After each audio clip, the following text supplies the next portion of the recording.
Hi, everybody. Are we so excited for Sasquatch Revealed opening today? Yeah. I know I am. I'm so glad you were all able to make it today, and I hope you'll also be able to make it over to the museum to see the rest of the exhibits. If you didn't get a chance yet, there are exhibits here, down the hall that way, and down the hall that way. You can also pick up a map if you haven't already done so. And there's a program as well of all the speakers today. You can also find information about the museum and our other upcoming events this year. And if you loved this program and want to see more, please feel free to make a donation to the museum so we can continue offering these free programs. People pay a lot of money at conferences to see these guys, and they've all come free of charge to help us open our exhibit today, and we're so grateful to them for doing that. So with that, I would like to go ahead and introduce you to our first speaker. Unfortunately, David Hancock could not make it today. He is ill, and so we wish him the best, but I am so delighted that our exhibit curator, Chris Murphy, could come and give a presentation on Sasquatch heads, and so it's going to be really cool. Let me tell you a little bit about Chris, in case you didn't know. He is a Canadian Sasquatch authority, and he has authored or co-authored several must-read works on Sasquatch, the legendary Ohio Grassman, and the controversial Patterson-Gimlin Film. During the last 20 years, Chris has worked in conjunction with all of the major Pacific Coast researchers. He has provided many presentations at conferences and has appeared in several television documentaries. With John Green and noted Canadian researcher Thomas Steenberg, who is also in the house, Murphy wrote Meet the Sasquatch, a book to supplement Sasquatch Revealed as it traveled across the Pacific Northwest. This is the 9th incarnation of this exhibit, so we're delighted to have it. And that book won the Anomalous Best Illustrated Book of the Year award. Murphy also published an update of the detailed analysis and review of the Patterson-Gimlin film, which he originally wrote with Roger Patterson posthumously. Murphy considers, well, Patterson posthumously, not Chris, obviously. Still here. Murphy considers the film among the most convincing evidence for Sasquatch. Murphy created his first museum exhibit for the Vancouver BC Museum in 2004, and he is our guest curator for his exhibit, Sasquatch Revealed. We are so lucky to have him here. Please welcome Christopher Murphy.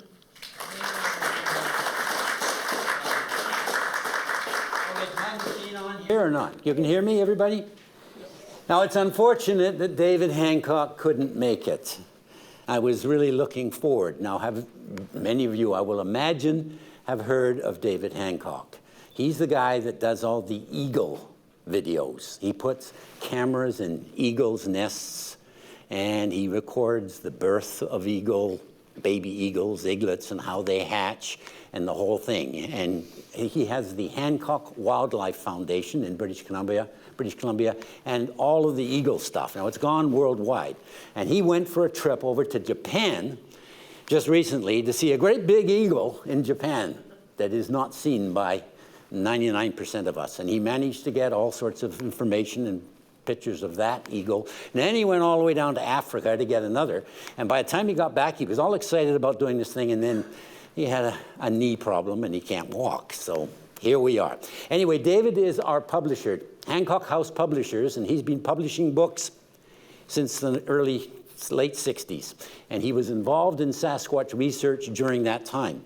He knew Bob Titmus, who was one of our most famous researchers, and actually helped Bob Titmus set up camera traps up throughout British Columbia in the early 1960s. And he kept in touch with John Green, who you've heard about in all of John Green's books. John Green wrote a number of books, had them published himself, and then Hancock republished them properly with his company. So Hancock has been around forever, and unfortunately we can't have him here, but he's here in spirit. Okay, what I am going to do is sort of something I've been working on for a very long time, and I'm getting feedback on this thing. And as Hancock couldn't be here, I thought, okay, I'll do this little talk. Okay? And it's a little odd because it involves mathematics. Math. Probably a subject you hated. Most people hate, but I love it. And I created the sculpture of a Sasquatch head, which I believe is correct as to just how big the Sasquatch is. And I created a sculpture of a human head and said, okay, here's the comparison. And then I incorporated into the sculpture all of the features of a Sasquatch head, its eyes, its nose, its hair, etc. I get that information from all of the sighting reports. And there are thousands of them, thousands of sighting reports. And there's some strange things. People write reports. Guys like Steenberg go out and interview them, and they get 100 questions. What did it look like? How long was its hair? How big was its nose? Everything you can imagine is on the reports that Steenberg gets. And we read those and look at them, and I try to mathematically put it together and say, okay, it looked like this. Now, my artwork might not be 100%, but my mathematics is. Okay? I can prove math. I can't prove anything else. 2 and 2 equals 4. If it doesn't, there's something wrong. So I put this together and said, okay, I will tell people a little bit about what a Sasquatch looks like. Now, I'm going to point out to you, first of all, this is the Sasquatch. That's the human. I'm going to point out to you, first of all, that, hang on a second, we got the thing under here. There we are. This is the male Sasquatch. How can you tell? Well, you can tell because it's got a beard. Okay? And that beard is made out of whiskers. Female Sasquatch have a lot of hair on their face. And if you look at the Patterson-Gimlin film, you'll see a female Sasquatch. We know that's a female. We can tell because the creature, the lady, has got breasts. And usually that's a solid sign. And she has hair on her face, but it's only about like this. Very, very short hair. All the males have beards, naturally, because they don't have razors. So that's how we can tell the difference between a male and a female. Now this head, that head, is 1/6 of its body height. Now your head, well, that's 1/5 to 1/6. Your head is 1/7 to 1/8 of your body height. And me, I'm about 7.5. So 7.5 of my heads make up my body height. We know a Sasquatch has a very large head. A very, very large head. So it's between 5 and 6 heads to make its body height. So this Sasquatch here would be 7.5 feet tall. This is a human.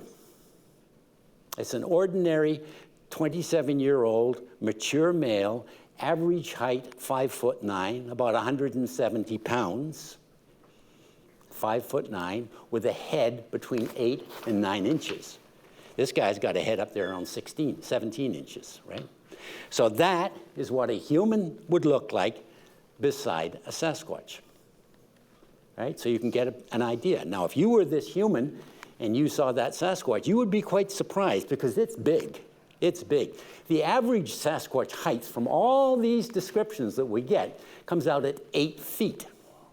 And that's looking at thousands of reports. Now, are all these people wrong? We're talking thousands, probably 6,000 reports around 8 feet. Now, how does something 8 feet tall wandering around in the forest without people seeing it? Well, they do, but not an awful lot.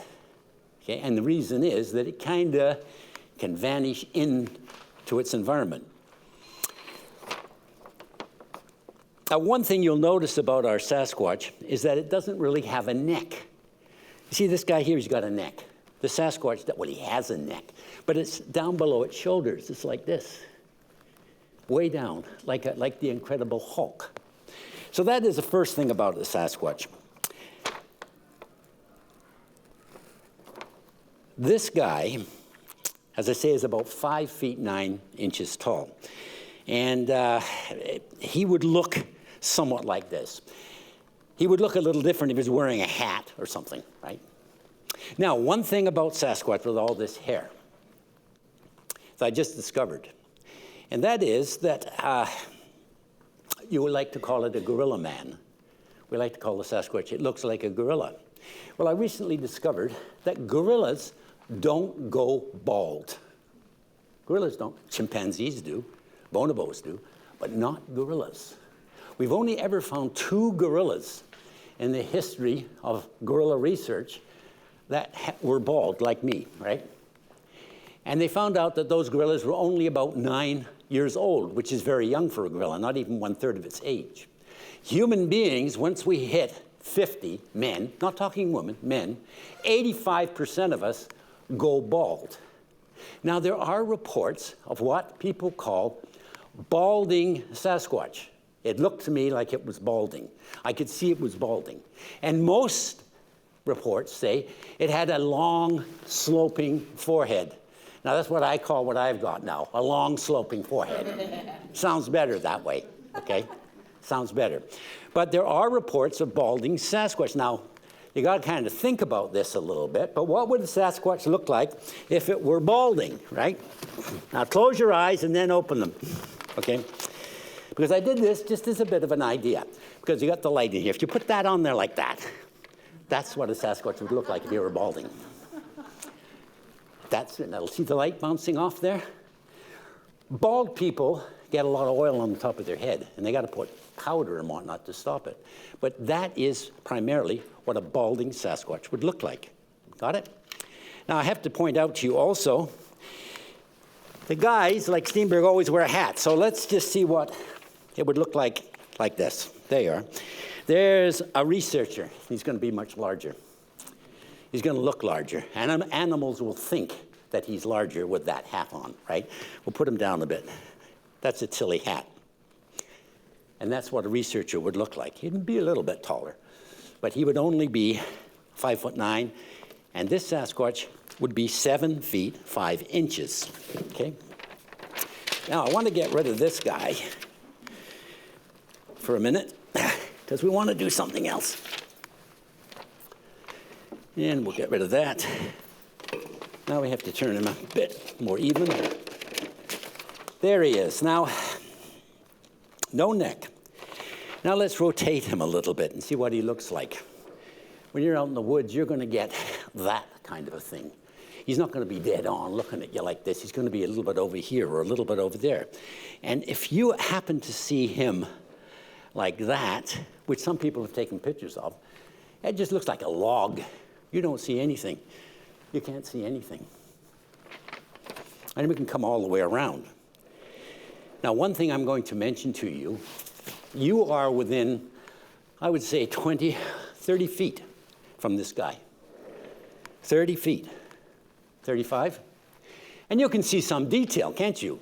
You can see his eyes and his nose.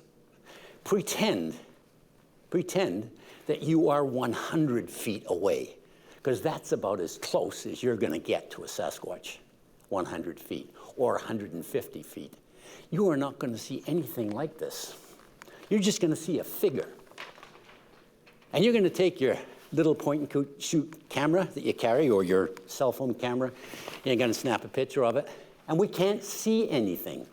All we see is what we call a blob squatch, because you don't have the resolution in that tiny little camera to record something of which we can see details that are 100 or 150 feet away. Your maximum that you've got to see details is 25 feet. That's it. With your little point-and-shoot cameras, great for taking pictures of mom and dad and the whole bit, but not good for Sasquatch. You need to have a professional camera, an SLR. And even then, at 100 feet, it's going to be tricky, because we've got to blow those pictures up. Now, Patterson-Gimlin, the guys who took the film of the Sasquatch walking along the creek bed, you've all seen Patterson-Gimlin, he used a 16-millimeter film camera in 1967. Now, it doesn't look like many of you were around in 1967, but in those days, we did not have digital. All we had was regular film cameras, and we had movie cameras, and we took 16 millimeter, that's that big, and we took 8 millimeter, which is half of that, movie film. And that movie film is real film. It's not an electronic impulse on a sensor like your little camera has. It's real. It's real. That film has got chemicals, and light it reacts with the chemicals and forms images. And you can blow those up. You can blow them up till they're 8 feet tall from 1.2 millimeter, because that is the size of the creature in the Patterson-Gimlin film. 1.2 millimeter. You can't even put that on here. 1.2 millimeters high. But because it's a real film, we can blow it up, and you're still going to see details like we do. What you're going to see in the museum exhibit, you're going to see all sorts of pictures from the Patterson-Gimlin film. And they were all blown up from 1.2 millimeters to as big as you want to get them. You cannot do that with your little cameras. Once you blow those up, those images, they pixelate because they're not chemicals. Those are little electronic gizmos sitting on a sensor.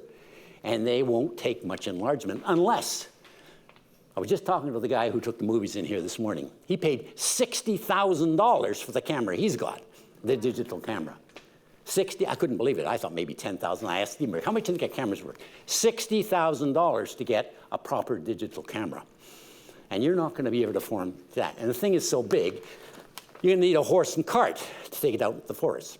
So that is the story of why we really don't have very good images of Sasquatch, because people just haven't got the camera to take a picture of something that's 150 or 100 feet away. It's just not there. So I've explained that, and I've explained to you my long sloping forehead. Now, just looking at this guy, just generally looking at him, you're not going to be able to see this from 100 feet. You can just see it from the back of the room. But you see this here? That's called his brow ridges. See these big bones up here? Hominoids, hominins, or whatever you want to call them, often had big brow ridges. And people often report and say it had big brow ridges. And you see its nose is kind of flat, right? And you can see its nostrils. Now, most of you, when I look out here, I can't see your nostrils. But there are some people, you can see their nostrils, because the nose goes up slightly. And it's kind of cute. Little turned up noses, things like that. The Sasquatch, generally speaking, has visible nostrils.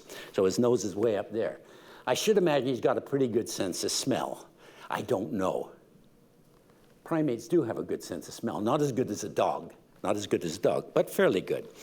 Another thing you're going to notice, you can see the whites of his eyes, can't you? I put the whites of his eyes in there. That is because people remark that the Sasquatch, you can see the whites of its eyes. Now, you cannot see the whites of an eye, of the eye, of an animal, like a dog, a cat, a cow, a horse, unless its eyeball, which I'll call it, which is the pupil in the iris, has moved left, right, up, or down. When it looks straight at you, it's all brown, dark. As a matter of fact, chimpanzees, it's almost a red sclera. But the reports are that you can see the whites of a Sasquatch's eyes. Human beings are the only animals on this planet that you can continually see their sclera, the whites of the eyes. And that was something that nature did probably 1 million years ago to make us use our eyes for communications. Animals don't communicate with their eyes. You look at a dog and it looks at you, you say, I wonder what it's thinking. If I look at you and look at your eyes, I can sort of tell what you're thinking, right? Women are superior at telling what a person is thinking by looking at their eyes. They have a sixth sense. They can tell if you're lying. They just look at you. They know. Women are more superior at that sort of thing than male. Anyway, if you notice, I have given my friend here whites of his eyes, right? Now down here, we come down to this large space between the nose and the mouth. And it sort of has a muzzly look, a muzzle. We call it a muzzle. That's just the way it is. Primates have that, gorillas, chimpanzees, and so forth. And then we have this wide mouth. It's a bit of a strange mouth. And the reason that mouth is that way is because we have seen continually where the Sasquatch will go to a willow tree or to some sorts of bush with small leaves on it, and it will draw the branch through its mouth and scrape off the leaves.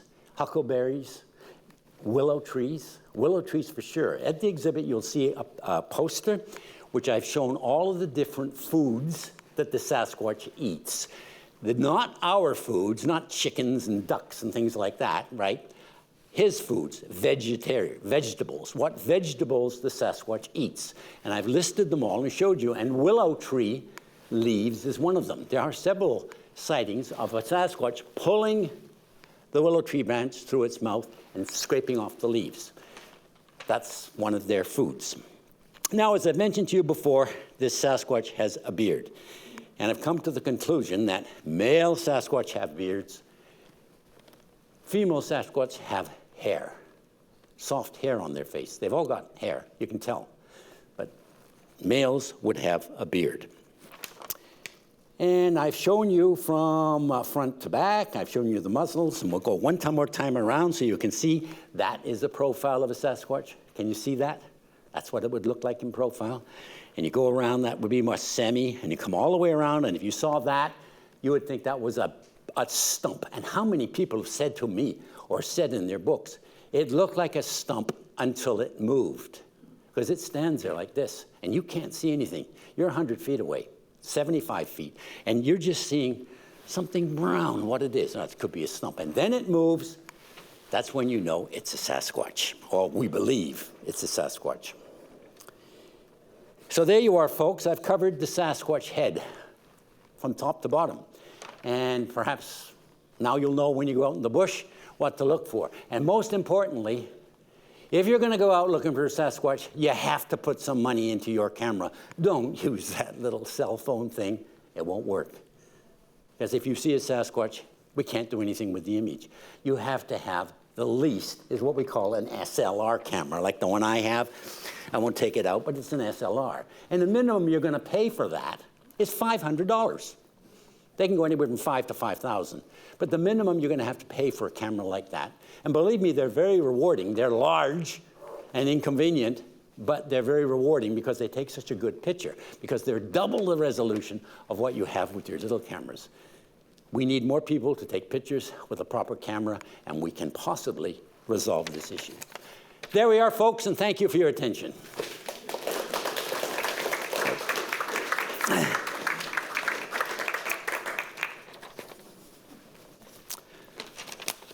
Yes, you.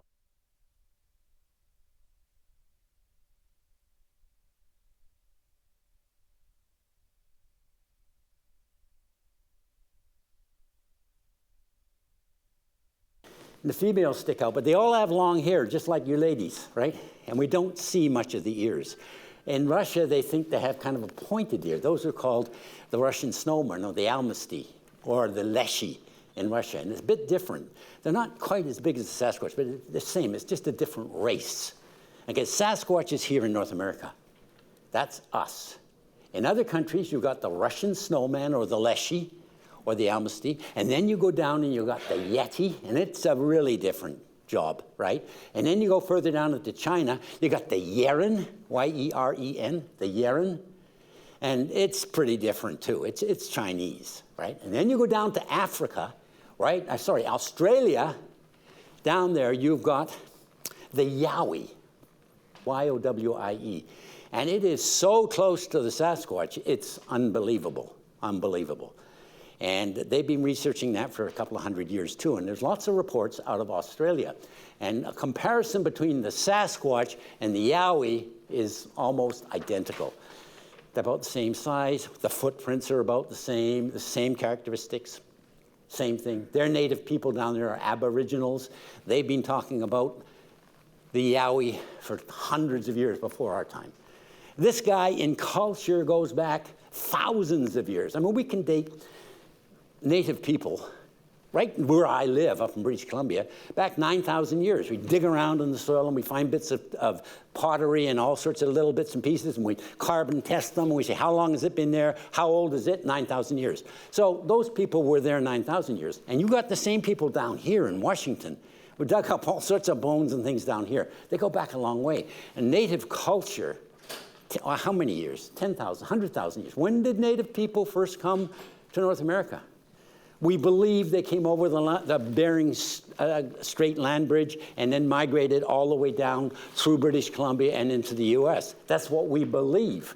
The native people say, we were here forever. We didn't come in here, we were already here. And what are you going to say, right? Well, I think this guy came over the land bridge. He migrated from Asia, Indo-Asia. He migrated over the Bering Strait land bridge, which used to be, and is now all underwater, but he apparently came over. So did thousands of other animals. But we're talking thousands of years ago. We don't know. But he has ended up in British Columbia, where I think he mainly resides, in the interior of British Columbia. Not all the way down here. He comes down here and he set up shop in the US, and he also went right the way across the continent over thousands of years and settled in Ohio. If you look at what's called the Trail of the Animals, it ends up in Ohio. And I did put together a book called Bigfoot Encounters in Ohio, and there's tons of very good accounts of Bigfoot. You call it Bigfoot, we call it Sasquatch, in Ohio. More than anywhere else, that's where he went. And then he came down and he did settle down in the United States, down in Washington. He went down to Oregon, and he finally got down to California, and he's way down in California, and that's where Patterson got a shot of him.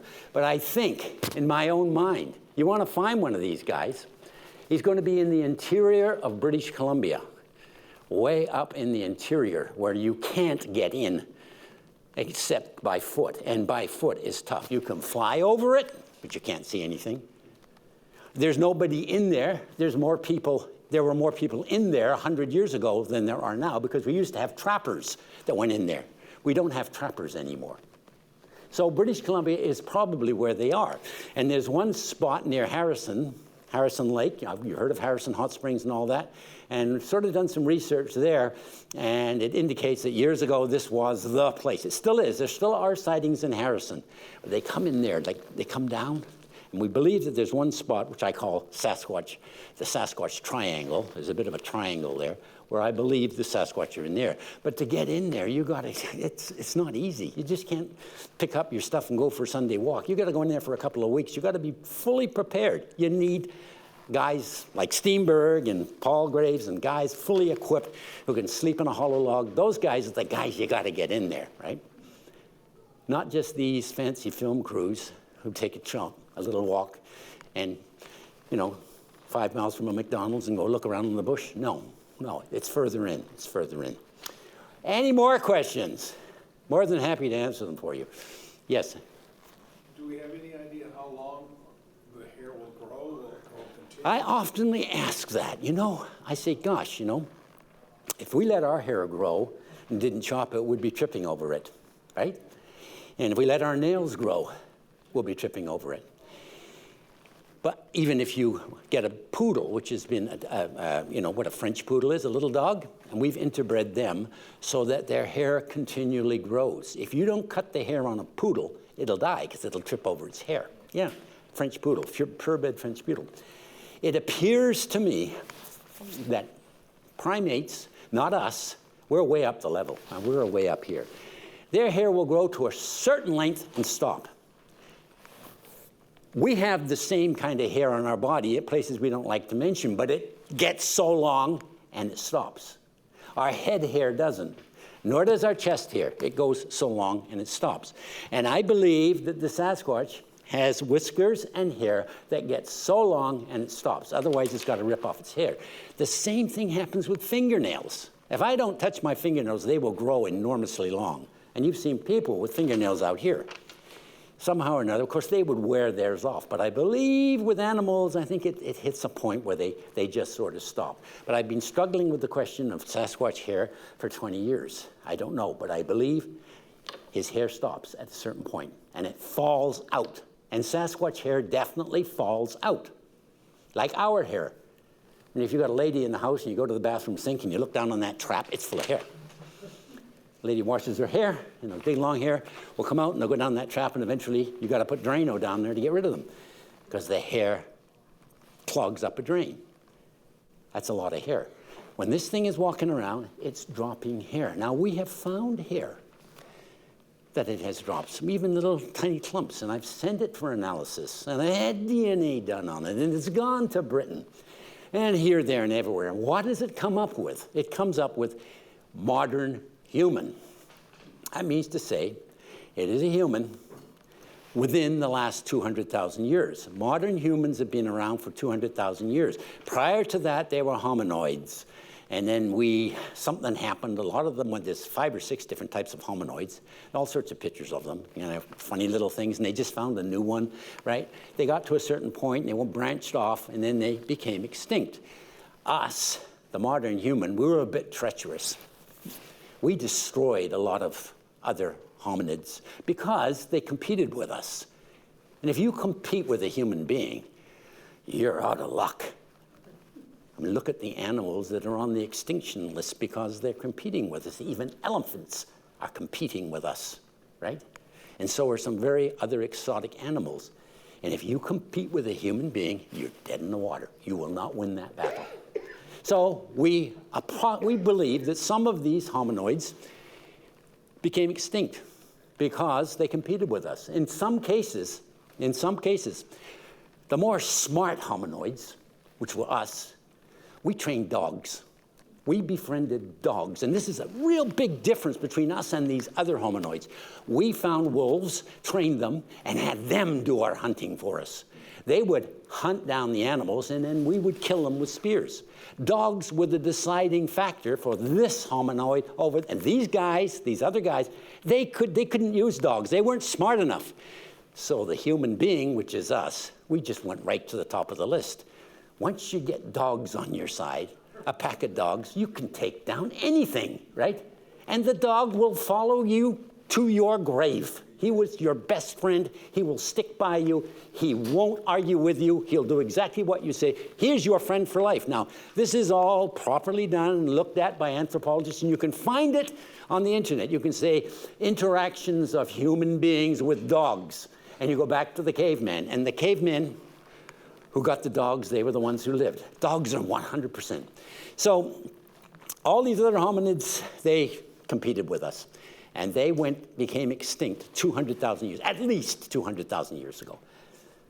We think that this one didn't, the Sasquatch and the other four that I mentioned. We think, we don't know. Some scientists think that it managed to survive somehow.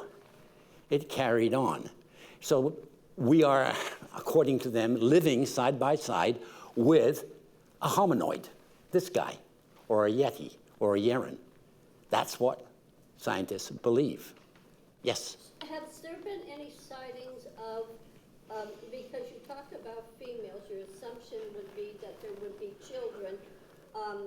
Have there been sightings of two or more together? Of course. We got all sorts. Go to the Sasquatch Canada website. We got babies being held.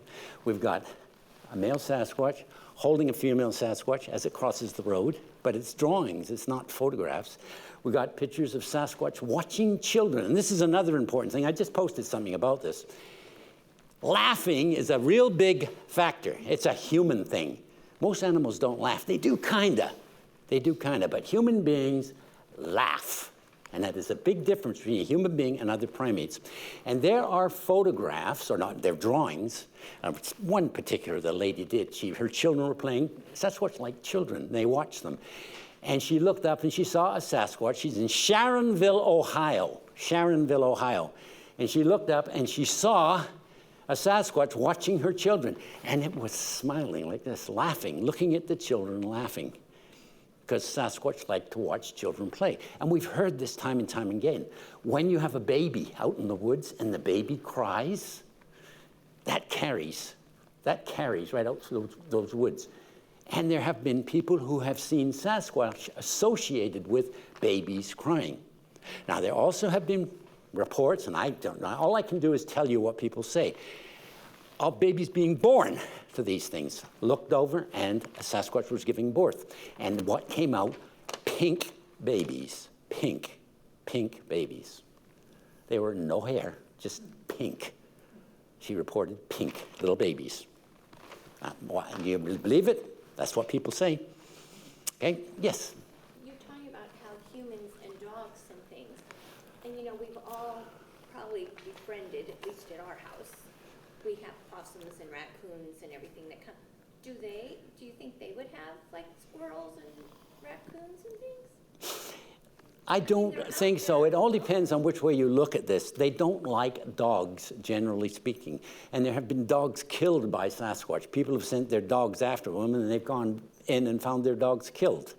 Sasquatch don't seem to like dogs. Now, there are a few reports, very few, where a dog has been seen following a Sasquatch, okay? Evidently, a friend of that Sasquatch, okay? Now, there's also reports of birds, especially ravens. They seem to follow Sasquatch around. And a raven can be a bit of a spy for you in the forest. Now, I don't know how true this is, but people will hear the raven will crow. You know how a raven can really crow. And he can warn you of what's around. So there is this stuff about, and it gets into the paranormal, which I don't get into, but there are things that are said that could be associated with the Sasquatch befriending certain animals. They don't befriend deer. They kill deer. They kill deer, yeah. They've been seen carrying deer parts. And how do they kill the deer? One thing is that they have two Sasquatch, and there'll be deer in a particular area, and there will be a Sasquatch over here, and he will take a big piece of wood, a big branch, and the other Sasquatch will scare the deer towards it, and he will run out and he will smash their legs with a branch, with a large piece of wood. Break their legs and then rip them apart. Now, you're going to believe it? That's what people tell me. That's what they say in their reports. And they find carcasses. They find deer that have been smashed, their legs broken. Okay? So he likes deer. And you know what he does with that deer too? And I do have something in the museum exhibit, and I hope I'm not going overboard. Yell at me when you want me to stop.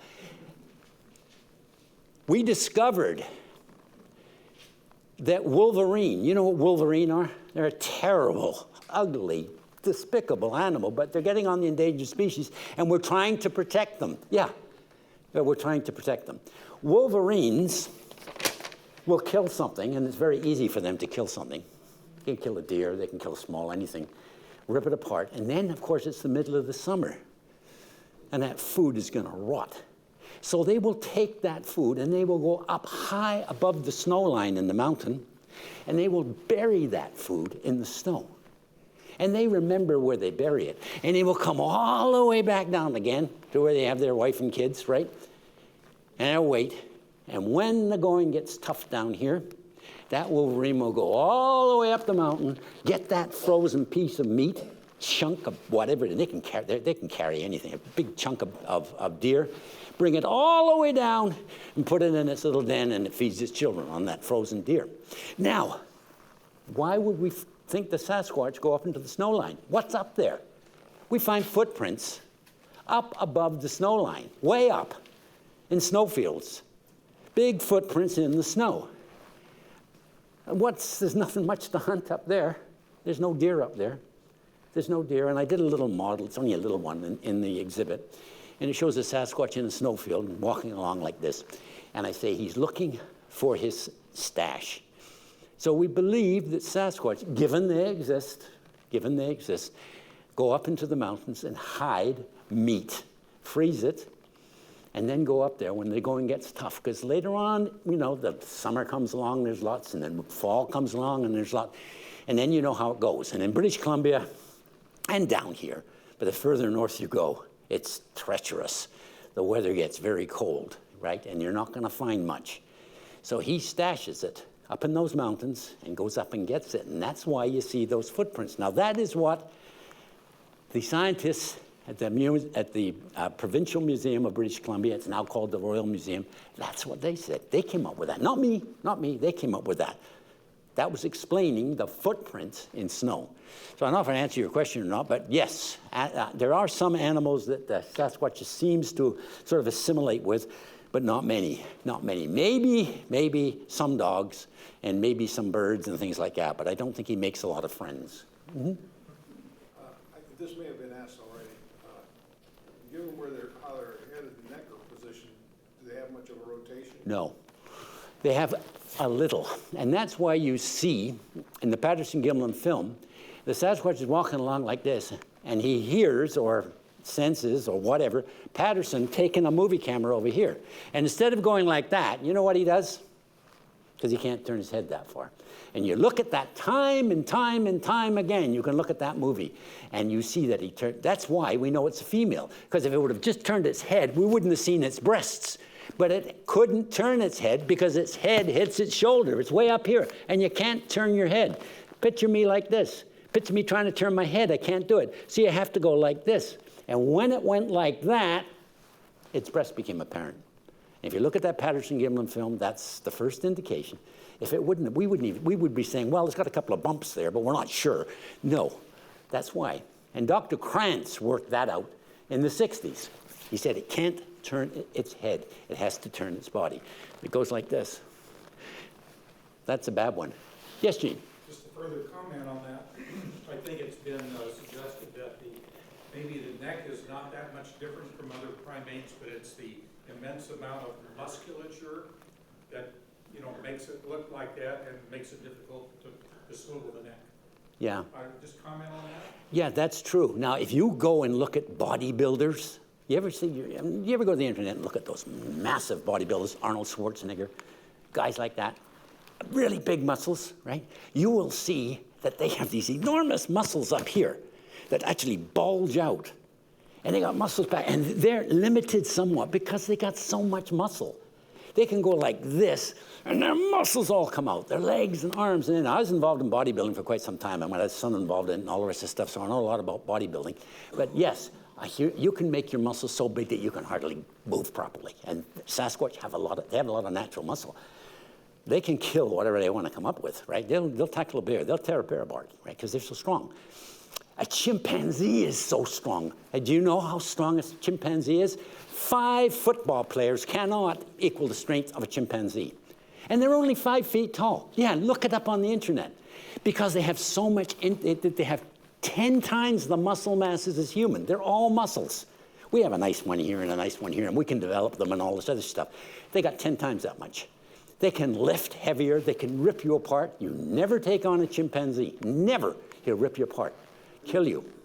And there's been many cases of that. Many cases of people, you know, take these cute little chimps, and they grow up. They grow up to get to be about 5 feet tall. That's about as high as a chimp goes. But they get broad, and then they get strong.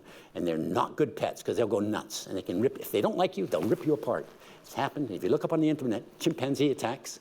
That's why they tell people, don't bring home chimpanzees. They're wonderful, cute, and all the rest of the stuff. But as it grows, it will rip you apart. Am I now through? You have 3 minutes. I have 3 minutes. I got one more question. Yes, whatever.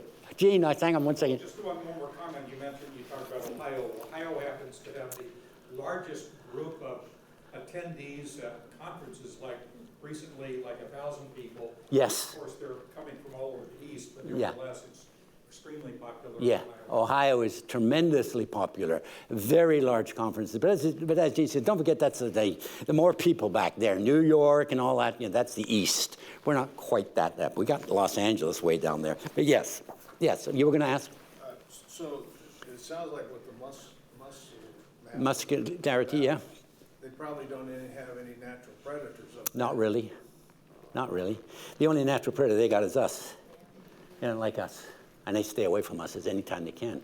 How do they know it's us? How does any animal know it's us? I mean, even the biggest bears will back off from a human being. The only time they attack us is if we're doing something they don't like, right? If you're getting between them and their cubs, or you're moving in on their territory, whatever, 99.9% of the time, a bear will back off. It'll just look at you and take off. I've seen it time and time again. So I got guys like Steamboat. He don't care. He just wanders out in the bush. Doesn't care if it's a bear. I say, where's your gun? Where's your gun? Oh, it's back in the truck. Look, I don't like those things, right? I don't like those things. Because if they get nasty, they get you. Only 1 chance out of 100 that they're going to do that, but I would rather not take that chance. But most animals in the wild, even the wolverine, will stay away from you. It doesn't like human beings. We have a bit of a smell, you know, they don't like.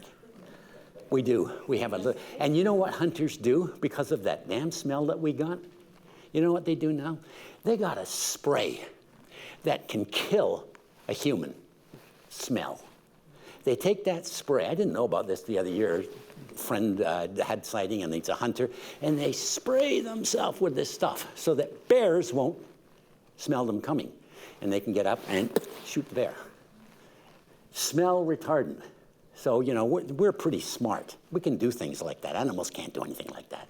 But they can actually take your smell away, so that, because a deer or bear puts his nose in the air, makes a few sniffs, and he knows if you're within half a mile, right? Because their noses are so sensitive. A dog has 300 times the amount of sensors in its nose, olfactory sensors, than what we do. So he knows. You see the little puppy dog, you take him out, what's the first thing he does? Sniffs around, wants to know what's in the neighborhood, right? There's a cat nearby, there's a squirrel, a mouse, whatever. That's why he's sniffing. Every little dog does that, and every big dog. So animals know when we're around. And this guy knows when we're around too. And he won't let himself be seen. He'll try not to be seen. And if he throws a rock at you and it doesn't hit you, you can be sure that if he wanted to, he could have. Because they are known to throw rocks with tremendous accuracy. So here we are, folks. I'm getting the signal, and that's it. Thank you very much.